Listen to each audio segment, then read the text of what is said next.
Hello, everyone, and welcome to another episode of the Business Growth Show, where we talk about all components of business and how to utilize them for exponential growth. My name is Athin Cassiotis. I'm a business growth expert where I help business owners grow and scale to create wealth and freedom. And today, I have an awesome guest, and her name is Kate Gray, and she's one of the most influential speakers on business and personal mastery in Australia. And after overcoming a meth addiction and living on the streets in her early 20s, she went on to use that tenacity and grit to become a serial entrepreneur.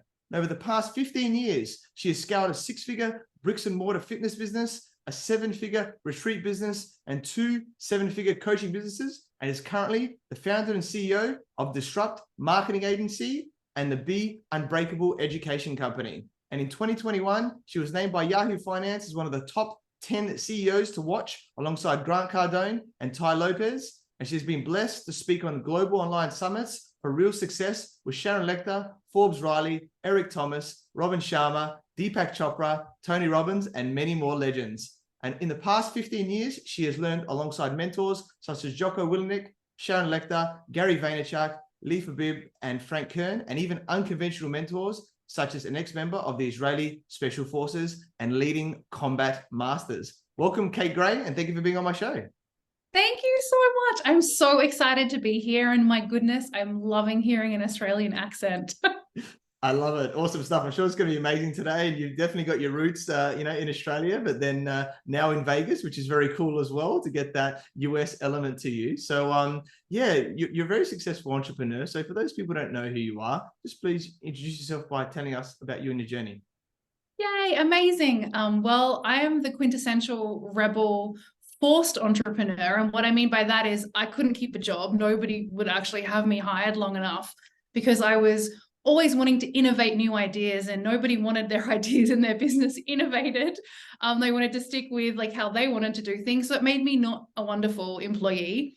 And so I kind of just found myself in the world of entrepreneurship because I had to make a living. And I found that it was literally, now later on knowing my Myers-Briggs profile, it makes sense to me how I ended up in this position, but it just suited my personality. I liked freedom. I am a big stance on being able to do what you want, when you want, with who you want, where you want. And so as an entrepreneur, that's truly how I choose to live my life. The companies that I'm involved in, that I partner with, that I've scaled, that I'm the CEO of, all support that lifestyle, because I believe we want to have a business that supports how we want to live, because time freedom and energy freedom are as important as money freedom. So yes, I'm successful, but I'm successful beyond just the finances. I'm successful because I do what I want, when I want, with who I want, and how I want. Yeah, awesome. I love that. I love that analogy. And that's the power, right, of the entrepreneur, and obviously getting people around us, right, to help us to go on that journey with us at the same time. So really powerful. And I know obviously you're big on marketing, right? And there's this term intimacy marketing that you've Yes. coined for yourself, which is very cool. So firstly, just tell us, what is intimacy marketing? Intimacy marketing is building relationships and rapport with people as the primary objective. And the secondary objective, when there's an alignment or a match after rapport and trust is built, making an offer to them. And this is specifically done through either texting or DMs on Instagram, Facebook, or LinkedIn. It's not the sending people, can I just say the D word, dick pics? It's not sending people dick pics. And what I mean by that is like, hey, I'm running a webinar, want to come, when you've never spoken to them in your life before. It's actually cultivating and building a relationship with people. And I worked with Gary Vee in 2019, and he's kind of the one that kind of gave me the idea for it, because he said relationships are currency, but they're currency beyond just a transaction. And that's the problem with most DMing and appointment setting. It's transactional. Intimacy marketing is about building an intimate relationship with people where they trust you, they know you, and they like you, which is obviously, like, we all know that it's a foundation for good marketing, right? Yeah, definitely. I love that different coin of it about, really connecting to people on that. It's not just numbers. And, obviously rapport is a big part of this, right? Where generally anyway, right, when we're meeting people, whether it's in person, on a podcast like today, or, whatever it is, right, in the DMs. So what are some tips or something we can think about, right, when we want to build like authentic, right, rapport with people? Okay, so here's the thing. Like, most people are like, well, Kate, okay, I'm just going to tell you straight out. Let me start with this quote. The person with the most behavioral flexibility in the room or in the DMs has the most influence. And so being able to actually be good at intimacy marketing goes beyond being our authentic self. It's about learning how to communicate with the person's authentic self, which means we have to be flexible in our behavior. And when was it? 2020, I had a session with Brandon Dawson. Brandon Dawson was the founder of Autorgy. He now partners with Cardone and Cardone Capital and Cardone Ventures. And he basically said, good communication is not what you say, it's what people hear.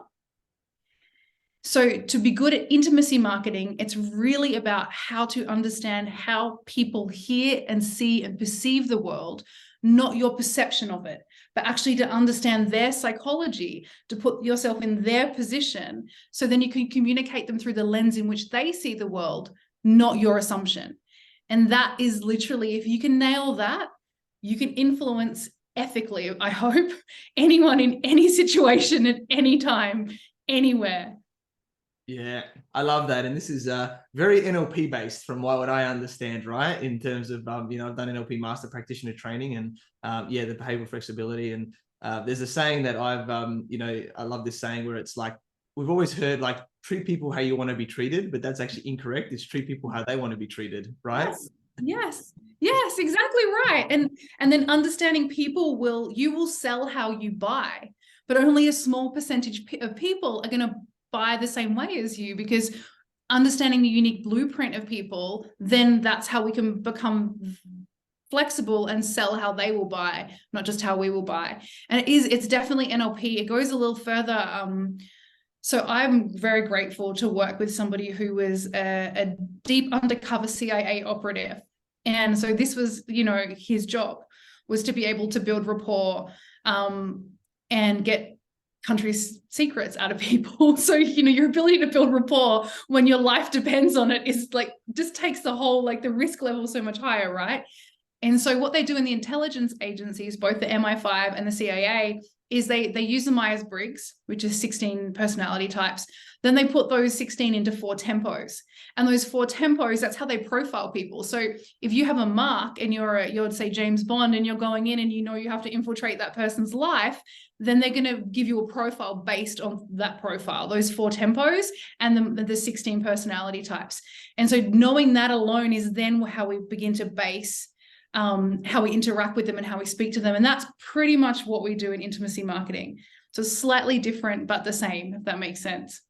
Yeah, nice. So the question is, I do know there's a lot of these personality types and Myers-Briggs and all of that, which my wife got me into when I met her like 5 years ago and everything there. But I guess when we're speaking to these people, right, we're in the DMs, like we're not just going to be like, hey, have you done Myers-Briggs? Like you could No.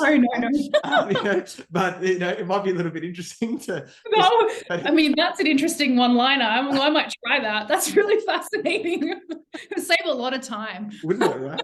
Efficiency right there.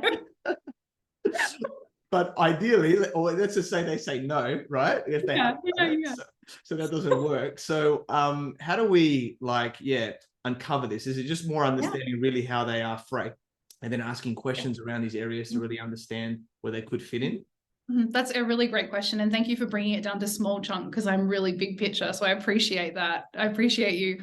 So really we can we've got to understand it's a presupposition. We're presupposing, and we will uncover more as we get into conversation. But I'll give you an example. One of the 4 tempo types is what I call the public relations person. So I break them up into kind of job descriptions. We've got the public relations person. We have the scientist or engineer.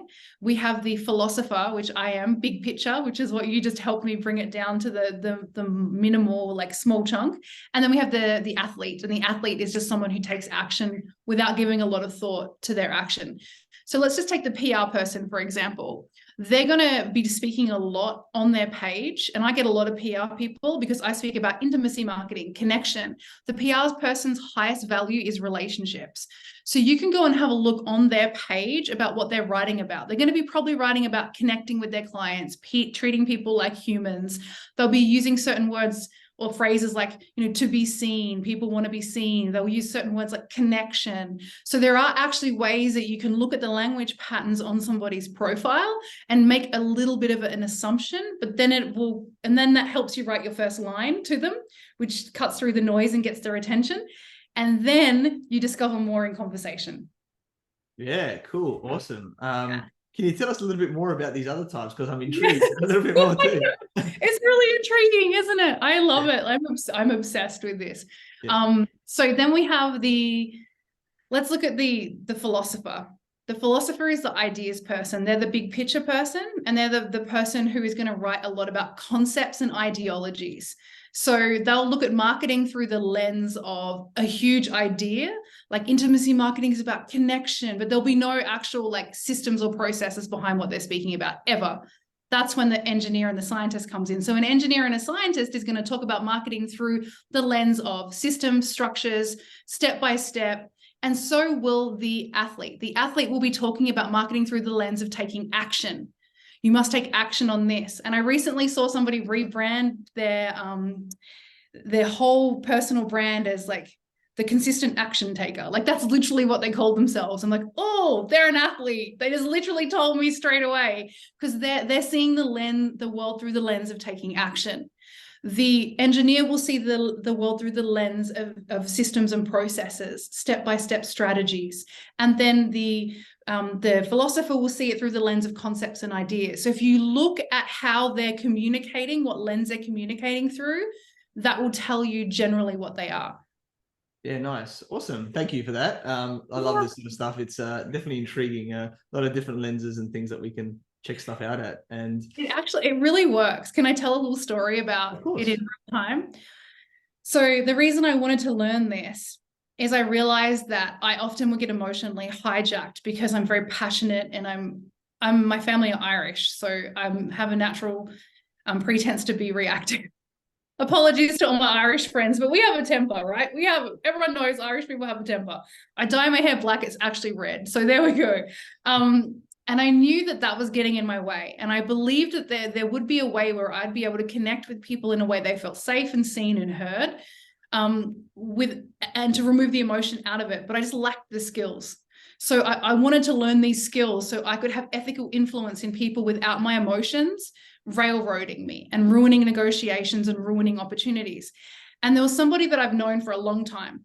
This person I would find very frustrating, even though I love them very much. They're a very dear friend. I've known them forever, but I would always be frustrated with them because I could never get them to do what I wanted. I'd want to collaborate with them, but it just never went anywhere. And I'd be like, damn it, I want you to win, but you don't seem to want to win. Then when I realized they're a PR person, I changed the whole lens of how I pitched them collaborations and ideas. And I pitched it through the lens of relationships.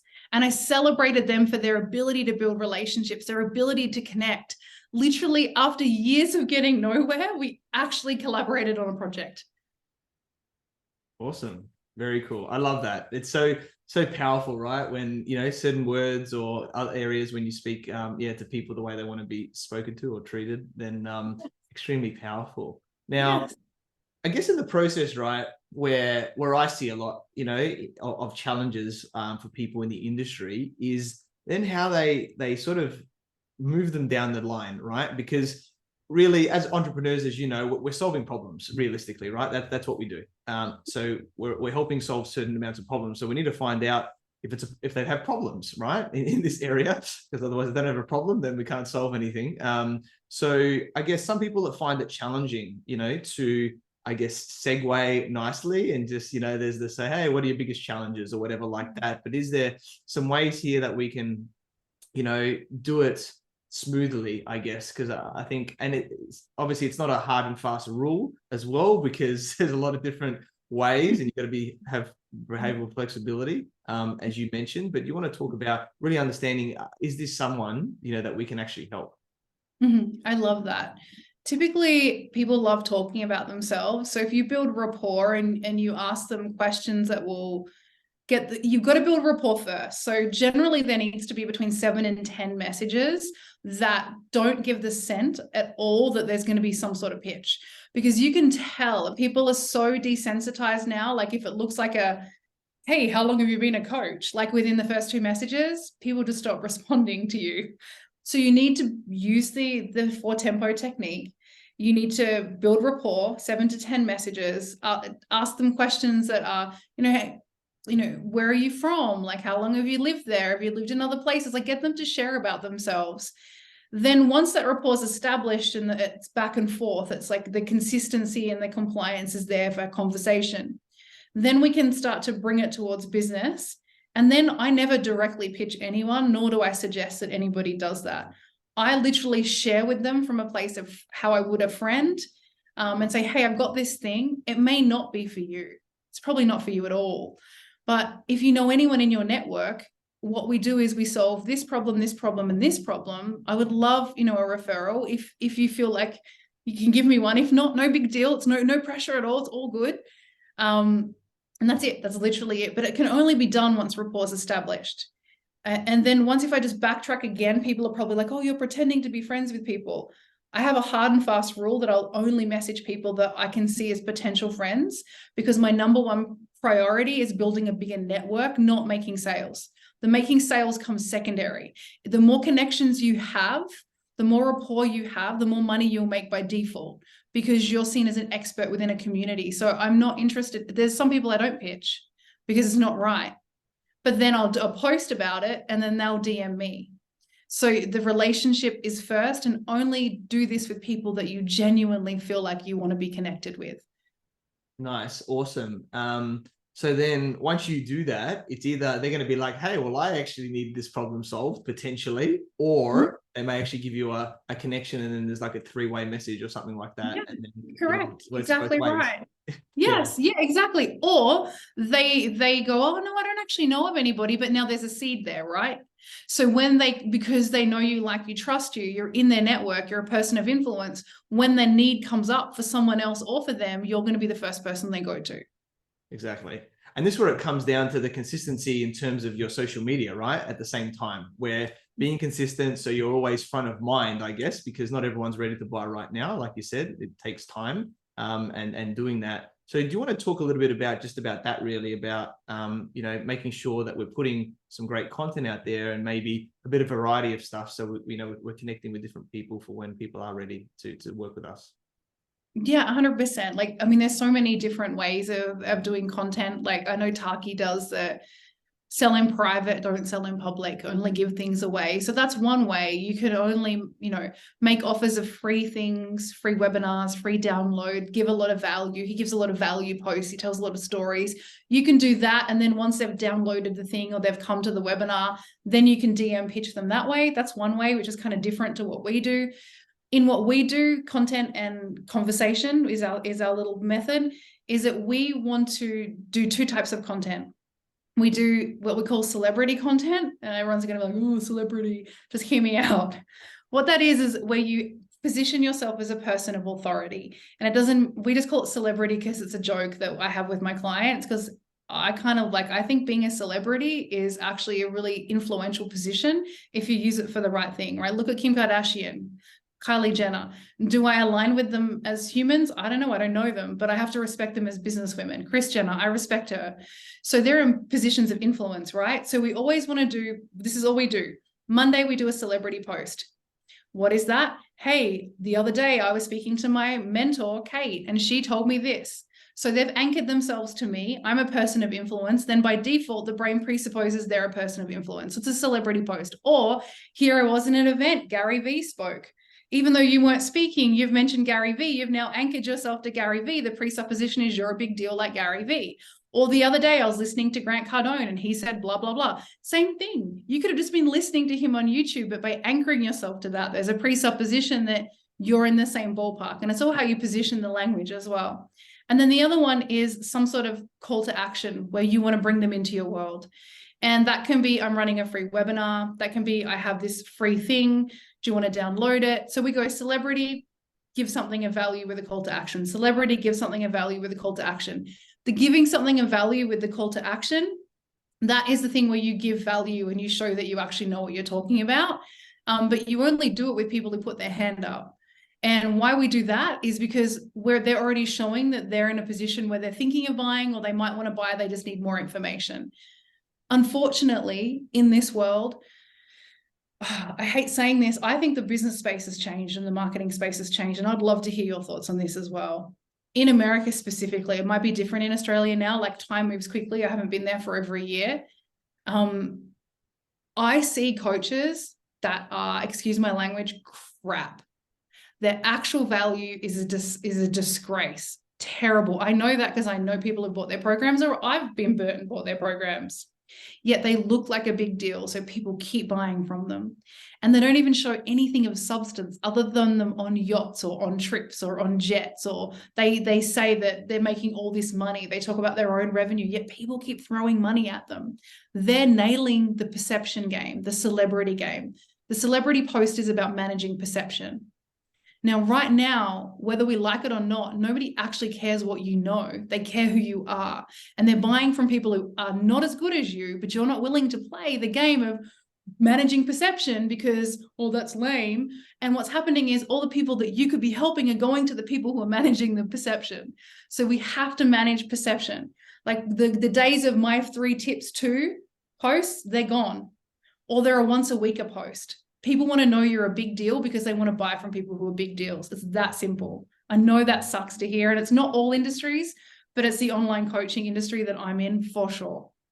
Yeah, I agree, with what you're saying. And I think people, do something, or they learn something off someone, and they do the same thing, and they don't really have a lot of skills necessarily in this way. And, they'll do a little program, for a little bit, and then they're like, all of a sudden they're the expert, right? But what is the base of it? Like, have you done NLP or these other things to actually understand it? And that's just a mindset perspective, right? And other areas, these personality profiles. Like I've done an MBA, right? A Master of Business Administration. Exactly. You know what I mean? Like most people haven't done any business courses whatsoever. They learn something, and then they're like, I'm an expert. I'm like, are you really? I know, exactly. You like perfect example. Like you have an MBA, like your actual value is far superior to 99.9% of people in the market that are teaching business. Like you have an MBA, like, and you do a wonderful job of marketing, and people know that that's what you do. But how many people out there with MBAs don't? Yeah. And it's an interesting one. It is a big investment, right? And does everybody need it? Not necessarily, but there's certain elements of business that you need to know. And I think that's what people do. But people sometimes think, oh, it's just about sales and marketing, and know these particular areas of it, which is great because you need sales and marketing business. But there's so many areas of business that's important, right? That things can fall down basically, right? If you don't build it right from the start. So I agree. I agree with that part, and yes, definitely the perception game. I agree. When I talk about branding, and I know you'd be big on this, one of the biggest things when I say about an authority is celebrity branding. It's that and speaking from stage, which we can talk about, shortly as well. They're the 2 biggest things that give you authority. And people, even if you don't, like, I don't look at TMZ or these things as celebrities all the time, but other people care, the perception, right, about celebrities. When I've spoken on stage in front of big people and I've got pictures with Vince Vaughn and all this type of stuff, it's like, okay, Ethan's met these people, right? And everything. It's a big factor in it, right? Yeah. It's a massive factor. Like it's actually kind of crazy. And I think that I actually think it's going to get, I think it got worse over COVID. I don't even know what the turning point was, but once upon a time, like 5-6 years ago, I was doing the 3 steps to the expert posts. No one even reads those anymore. I get more likes on pictures with me and Gary Vee than content that could actually change people's businesses. So it's interesting. You know what one of my favorites is? When people are like, I'll teach you to make 100K a month. This is how I did it. And they've done it once. And like, you cannot teach somebody to do that. You've done it once. Yeah. It's interesting, isn't it? It's the consistency, right, of how you built it up. Because you could do something and then, it could have been a fluke or whatever it is like that, and created other issues. Because then, if you sell too much, right, and you can't deliver on that, what's that going to happen to your brand and everything else like that after, when all these, people not wanting to work with you? So you've got to, have all these other issues, like these coaches that don't do well. So it's definitely an interesting game. 100%. A lot of agencies have that problem. They're great at marketing, and then their fulfillment, they falls down because they bottleneck. They sell all these people and then they can't deliver. It's like, it's such a big problem in our industry. Yeah, no, I agree. And yeah, let's get into the stages side of things now, right? Like, because I know you love this stuff as well. And, you know, we just talked about, obviously, as an authority, being from stage, you know, is seen because most people have a fear of public speaking, basically, right? And that's whether that's an in-person stage or even if it's a virtual stage, you know, like this on Zoom, doesn't matter what stage. Obviously, in-person is more, you know, there, but it's still an element of stage to, yeah, people going, wow, okay, you're, you know, there. And most people have fears about, you know, oh, what if I stuff up my words or anything like that? And, you know, sometimes I get people to do certain exercises where they have to go live and stuff like that. And it's always funny when they have to do it the first time. And they're like, but I go, it wasn't that hard, was it really? And no one's perfect. I'm not perfect. And, you know, I'm sure you are. And we didn't speak like this when we first started either, right? Like we built ourselves up to this point as well. Do you agree? Yeah, agree. It's a skill. It's a learnt skill. Like that's it. Yeah, I love it. So let's talk about this, right? Because I think it's a very powerful medium to get ourselves out there. Like instead of just doing, yes, we could do the social media posts and stuff like that, but to really, I guess, help more people, right? That's really what it is, to be able to impact more people and then attract more people to us, is getting on stages. So let's talk a bit more about this. Now, we talk about the difference between, I guess, in-person, virtual stages and what you're seeing and what has impact initially. Let's start there. I really feel like in person now is crazy. So in crazy good. So I just spoke with Real Success in Phoenix, Arizona, and the conversions for the in the room were off the charts. Like I've never seen a conversion like that. Like we made 6 figures in 90 minutes. And like it wasn't a huge room on purpose because they're testing. They've never done live tours here. That was their very first one. There was probably about 250 people in the room. And on average, online, people close between to a cold, because this is a cold audience for most of us. We're all selling except for Kevin and Les, but most people don't know who we are. And so online, when most people don't know who we are, we're closing between 5 to 12% on average, and that's good. In the room, the lowest closing rate was 30%. Wow. Yeah. Huge difference. Now, is it more work? Yes. Do I want to really run my own events anymore? No, I'd rather speak at other people's events because, you know, you're still at a net positive, I think, with in-person events, for the connection that you can have with people, how you can move them, how you can really inspire them to make change. It's much more, I think, accelerated in person than it is online, but it is a lot of work, definitely, to put on events. Yeah. So let's talk about speaking on other people's stages, because that's probably easier for people initially without having to necessarily have too much capital. It's more about, I guess, the relationships of building the people with these events, on how we do. And then I guess it comes down to the pricing, right? Because my understanding is it depends. Obviously, it's negotiation, but they might take half sometimes, right, of what you sell, right? They do. Well, yeah, right. So it's about then making sure that what you're offering has plenty of profit in it, because obviously some of it's marketing costs that you would normally spend anyway, but then that way, then you just go on there, you do your thing. And I guess there's probably an expectation as well, right? Where you can actually sell too. You know what I mean? Like, especially if you're getting into some bigger people, we don't want to do like your first ever speech going to some big person and then you bomb or something like that, because you've never done it before. Be bad. Yeah. So how should we then, I guess, think about approaching and pricing, I guess, to get on other people's stages so that we can really, get ourselves out there more? Yeah, I think the promoter has a lot to do with the pricing, because obviously the cost of putting on an event is exuberant, right? Like we did pricing here because my husband coaches Real Success. He's their leadership coach. So we were very much involved in like helping them kind of boots on the ground in America, because most of their team is based in South Africa. And like the Mirage Casino quoted us $150,000 a day when we were thinking of running it in Vegas.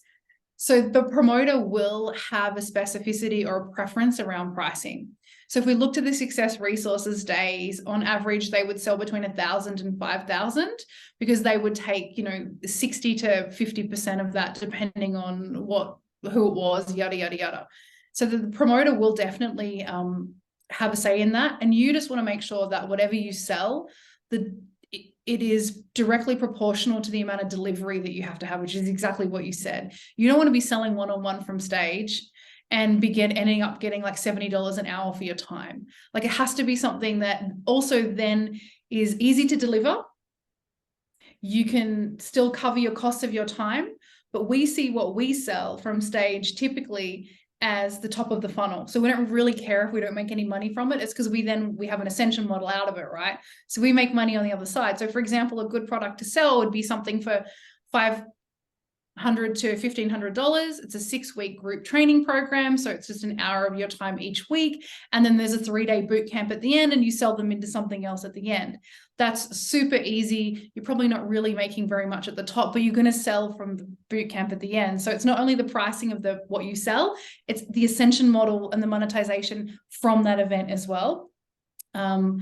And then was the next bit, how do you get onto other people's stages? Is that the question? I think that's a good thing to think about. Yeah, you got to be able to convert. That's really important, and have a track record of converting. So generally, what I did is I got on in the virtual world. So I was running events in person, our own events in Australia. So we used to host our own events and we would sell from them, and we sold really well. It was a warm audience, so it's a lot different. Some people were cold. You always get your coldies in there that don't know who you are, that were bought by a friend, but generally they were warm.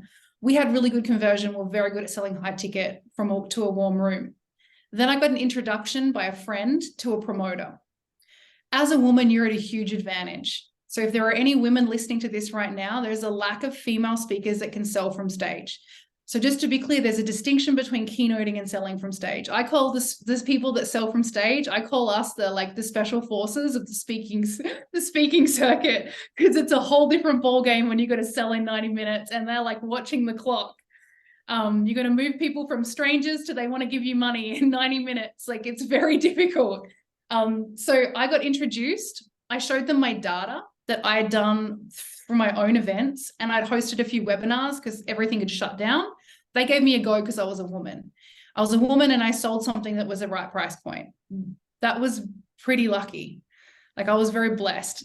So generally, if you know somebody who knows somebody and you have some data to show them of your conversions, you have something that they want to sell at a price point they want to sell, most people will give you a go on a virtual platform. On stage in person, it's a little bit harder. You need to have a little bit of a name. You need to have a little bit of a brand. You need to be able to bring people. You need to be able to send emails. You have to be a little more established. So if you're thinking of getting into the speaking game, start online. Run your own webinars, your own in-person events, get yourself really good, and then approach an online promoter. Get into a conversation, have a go online.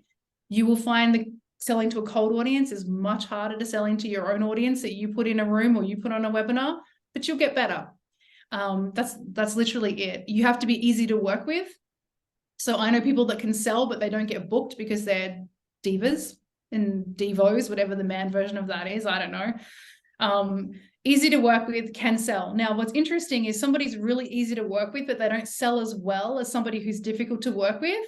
They'll still take the person who sells not quite as well because they're easy to work with. So just your attitude, who you are as a person, your communication, your professionalism, all really does contribute to you getting consistently booked. Yeah, I love that. And it all comes down to relationships, right? Like building the relationships with people. Yes. And just generally, yes. And like you said, you got introduced, right? So it's the power of, it might not be the direct person, but you build relationships with people, then eventually you're going to be introduced because you're doing some great stuff, and then, something can unlock, right? And pay to play. Like, I paid to play a lot of my whole speaking career. I paid to play. I paid to play to the point where Success Resources knew who I was. They invited me to be with Gary. Then from Gary, I met somebody else. But the whole time I paid to play to get in those rooms. I built relationships. I had good abilities. I advocated for myself until the point that I got given an opportunity and then I seized it. but you just don't wander around thinking you're going to get it if you're not willing to invest. Like, it just doesn't work. You need to pay to play. Yeah, I completely agree. And same with the meeting the celebrities and stuff, to get in the pictures, right? Like, initially you have to invest, right? To do Yeah, this. It's that's right. sometimes you might get lucky and you meet people, but most of the time you gotta invest to get into those rooms. I love that. So powerful. And let's talk about during the speech, because I know, excuse me, from my perspective, that one of the biggest things, I guess, the differences between the keynote and, like, say, the platform, the speaking from stage and selling from stage, is like the seed planting, or the things you do in between to sort of get people to start to want to change and want to work with you throughout. So just talk a little bit about that quickly, about what we should be doing throughout the presentation to get people more into a buying mood. Yeah, so ABC, always be closing. You're closing from the very first slide. Like, everyone's like, oh, how long should my close be? I'm like, well, how long is your presentation? Because it's legitimately the length of your presentation. So things that we want to be doing is, one of the best ways to sell without selling is, because no one likes to be directly sold to, is to sell through telling stories. So the more stories that you can tell, that in your ideal customer sitting in the audience, that they can see themselves in that story, the more people that will buy from you. So what you're doing is you're seeding them seeing themselves working with you, and you're providing the solution to the pain that they have. And all you're doing is telling stories of people that you've worked with, or stories of people that you've helped, or stories of yourself. So the number of people who purchased from us that came up to me and said, oh, your story was the reason I signed up for this. Because if you can do it, I know I can do it. Like, literally, if I had $1 for every time someone said that to me, and all I'm doing is telling stories. That, and also letting them know at the beginning and using humor that you are going to pitch them. I know that's a random piece of advice, but it takes the, not the ickiness, but when people are hard selling people and it just doesn't feel good, and people get up or they start fidgeting, and if you tell them from the beginning, and my husband does this because we sell together, and he's like, some of you might be thinking that we're going to pitch you something. Well, guess what? Congratulations. You're right. We will at some point, but not yet. So you want to tell them from the beginning that you want to pitch them something, and that there's going to be an opportunity for you to work with them. So then, even if they're jarred by that, the seed there is there that they could potentially work with you. Then you tell them stories of how other people have worked with you. They've solved their problems. You've done what they want to do, and you've solved your own problems. And then it's very easy to come into a close. Yeah, I love that. Really, really powerful. That stuff there, that was gold of what Kay just shared, right? In that. So definitely, everybody, make sure you're implementing this in what you're doing with your speaking. And let's talk a bit about coaching, mentoring now, right? Because I think it's extremely important in business and life, in helping us to grow. And so I'd love to hear from your perspective, how how much of an impact coaching, mentoring has been for you in business and life, and what it's helped you to achieve. It's priceless. Like, even the people that I invested a lot of money with, that I felt like I didn't get anything from, the fact that I didn't get anything from them gave me everything that I needed. You cannot put a price on investing. Now, we're huge on, like, if people want to work with us and they can't pay their bills, we will be like, no, you cannot work with us. Go and get yourself in a better position. But there are, like Tony Robbins says, it's never a lack of resources, it's a lack of resourcefulness. Most people can get resourceful enough to invest in a mentor, more than, like, before they maybe upgrade their car, or before they buy a new Hermes bag, or before they go out for dinner for the 10th time in a row in 2 weeks and spend like $500 a dinner. Like, find the money to get a mentor, and find it to get them first early in your career. The reason being is it'll save you so much time. And speed to market is essentially one of the most important components to success in business. The only way you're going to get speed to market, unless you're a super experienced entrepreneur, and even they have, like, I have a mentor, I'm sure you have a mentor as well, they're going to get you there faster, and they're going to save you not only money and time. So you might invest 100,000, but I bet you save $1 million in mistakes that you would have made if you were by yourself. So getting a mentor's changed everything for me. Now I have a peer group, and you're probably the same, a network of people that are my friends that are extremely successful, some more successful than me, some the same as me, none less than me though. And we actually mastermind together. So John Lee, I don't know if you know who John Lee is. John's amazing. We just literally, he's the reason why I was a walking zombie for 2 days, because we did like 2 a.m.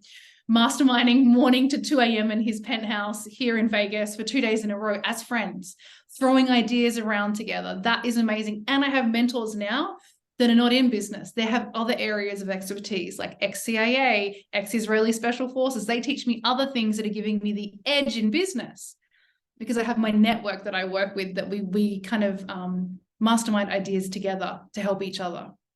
Yeah, I love that. Completely agree with that. I definitely have, many coaches and mentors. This is the power of the masterminds as well, right? Of getting more people together, because there's power in one-on-one, but there's also potentially even more power in the mastermind, right? If you do a bit of a combination of them, then I think, it can be extremely powerful. Very powerful. Yeah. I agree. I 100% agree. Yes. Yeah. Yay, that's so good. You have to come to Vegas so we could all mastermind together. I would love that. I'll definitely get down there. Potentially later this year. I might be coming for a conference to the US generally, but hopefully maybe on the way back I can stop through Vegas. We can have a bit of fun. Yeah, if it's in October or November, we're on tour. So John will be here, Kane and Alessi are here. November probably. So yeah, perfect. Yeah. Maybe they'll be cool to all get together. That'll be fun. That's it. It's a date. We'll work that out offline. But hey guys, you never know what happens in a podcast, right? With everybody here, with who you meet. And this is a key thing, right? Is like going where people are.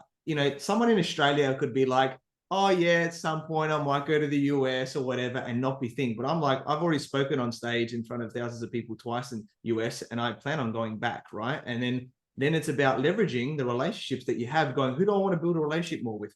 I want to build it with Kate, with whoever else, right? Out there, and then actually doing stuff that's out of my way, right? To go, okay, how can I make this work? Spend a few more days a week, whatever it is, and be with these people to build a relationship. And I think a lot of people don't do that, right? Because they're like, oh, I'm just going to go here for this and then I'll leave. But actually, that's where the gold is, right? Agreed. I agree. In the intelligence world, they say it's always worth a coffee. And what that means is, like, I think there's a distinction between people who think like low level, that maybe are just hitting 7 figures or mid 6 figures. And they're a little self-absorbed. And they're like, I don't have time for that. I'm too important. But then when you start getting with the people that are like earning 5 million, 10 million, 20 million, 30 million a year, some people that are worth 750 million, for them, if somebody is an expert in something that they're not, even if it's like making jam, it's always worth a coffee. They're always interested to just have a conversation and to look at where they can leverage that relationship in another area. Maybe they want to invest in their company. I don't know. But the point is that exactly what you were saying, it's always worth a coffee. If there are people that you want to leverage and network with, go out of your way, get on a flight that's an hour out of the way, spend a dinner with them, because you never know where it'll come from. And that is a very high level thinking that people at 7 figures or below, they don't do. Or the people 7 figures and below, what they do is they just, people starting that are maybe just making 2,000 a month, is they expect those people of influence, when they have nothing to add, to have a coffee with them for free and to get free advice. That's not what I mean. I mean, there's got to be a mutually exclusive, beneficial kind of thing that can happen. That's always worth a coffee. Definitely. So love all of that. Completely agree. Yeah. So the key thing here is, everyone, is how can you add value, right, to these people? If you're going to go there, do you know the best jam recipe in the world, as Kate said, or whatever that is, right? In business, mindset, life, how can you add value, and then see where it leads? Thank you for articulating that in a way better way. How can you add value? And it can be anything.